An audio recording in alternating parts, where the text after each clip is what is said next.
This is Jim Wood's Eagle Publications and the Way of the Renaissance Man podcast. So I'm honored here to be speaking with my friend Ed Kovalek of Prarie Operating Company and a incredible thinker and writer, Alex Epstein. Thank you for talking to me today. Thanks. I'm a big fan of yours, and we just met today, That's true. but we didn't know that we worked at the same think tank together for many years. So Yeah, even though we're many years different apart. but years yes. apart, yeah, Alex is younger than I am. But I want you to tell me who said this. Okay. Resources are not taken from nature, but created from nature. I think that was me. That was you. Yeah. Yeah, that's it.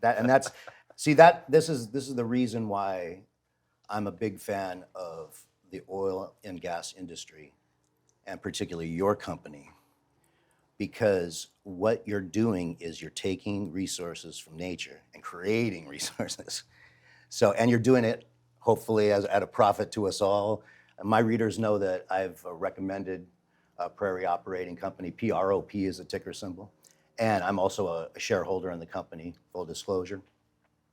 So Ed, tell us about the company, where we are right now, what to look forward to. Why should somebody check out Prarie and become a shareholder? Well, we're doing great things. Last year was really focused on forming the company and getting through SEC approvals and FINRA approvals and getting listed on NASDAQ, all of which we did. This year we announced an acquisition. We're anticipating closing that acquisition in the first half of this year, probably in the April timeframe. And so we're fulfilling our business promises to our shareholders, which is to pursue an aggressive growth strategy through acquisition and through organic recycling of cash flow, all with zero debt. The zero debt thing is one of the main, as a financial guy, that's a very attractive thing, because in the energy industry is debt fueled, usually.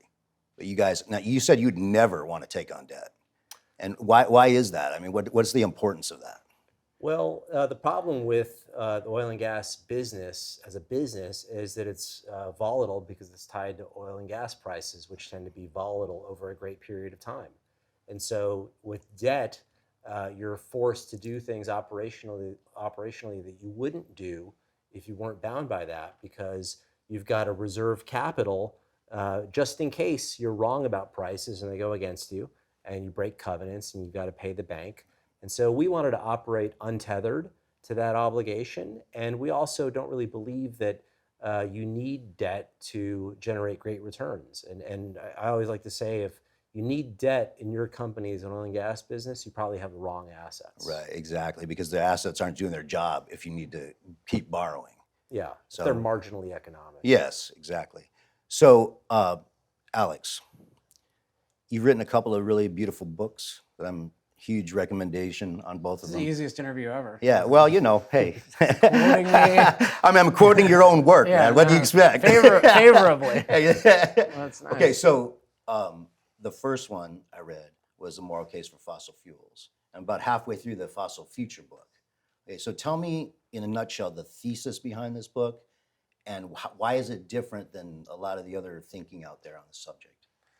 So I'll just do Fossil Future, because Fossil Future really replaces The Moral Case for Fossil Fuels. So yeah, the thesis is on the subtitle. So it's why global human flourishing requires more oil, coal, and natural gas, not less.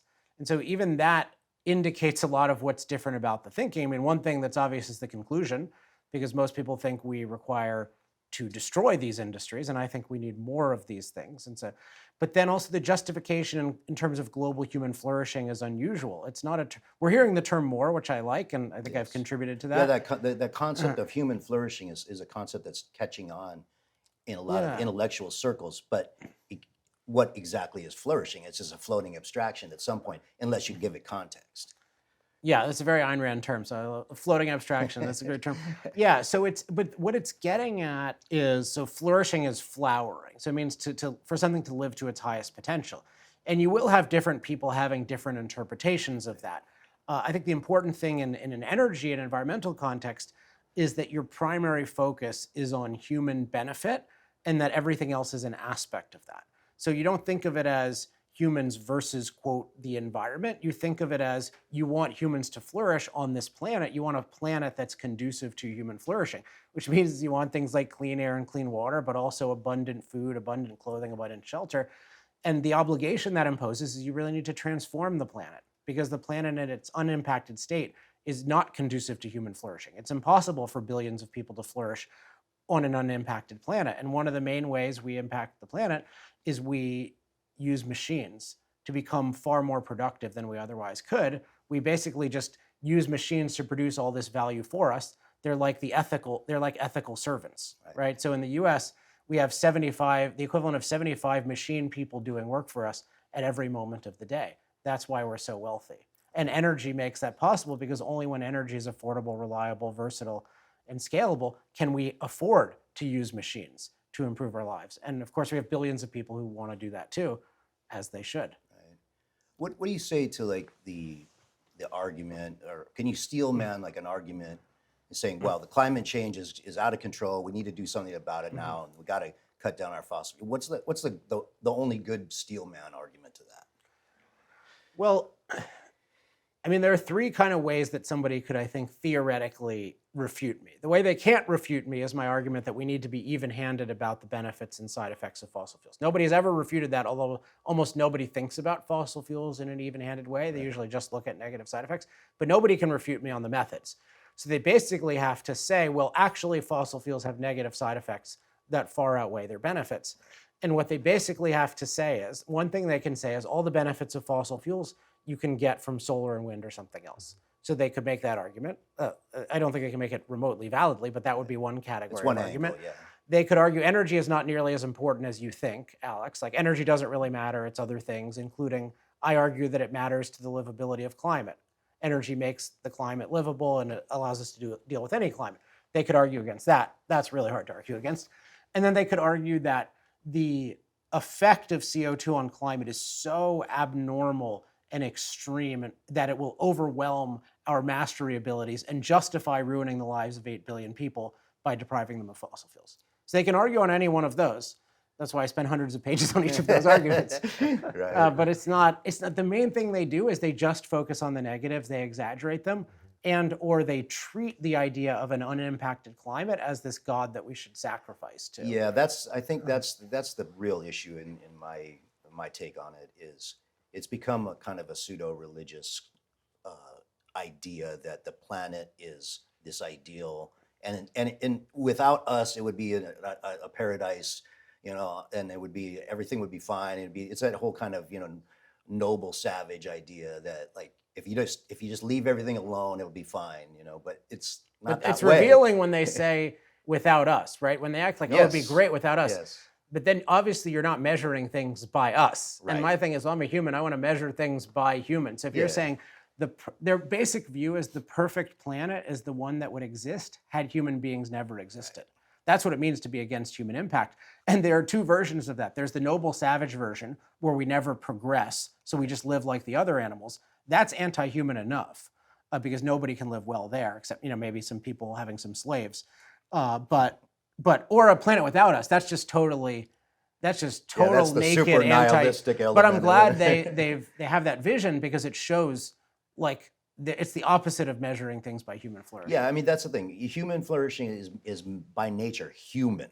You have to do it. You have to do things for humanity, and that's one reason. Just to bring it back to the from the philosophy to the business, in order to get that flourishing, you need to have companies like yours who can do it efficiently, can do it for have the mental capital and the financial capital to do it, and can make a profit for it, so the rest of us can flourish on our stock portfolio. So the two of you together. Well, the profit. Well, yeah. It's just, I mean, I don't like represent any company or anything like that. But I'll just say, like, we need policies to liberate people, and it needs to be profitable, not just so that investors can benefit, but that's what it really means to be cost effective. That that we put in X amount of resource and then we get more out of it.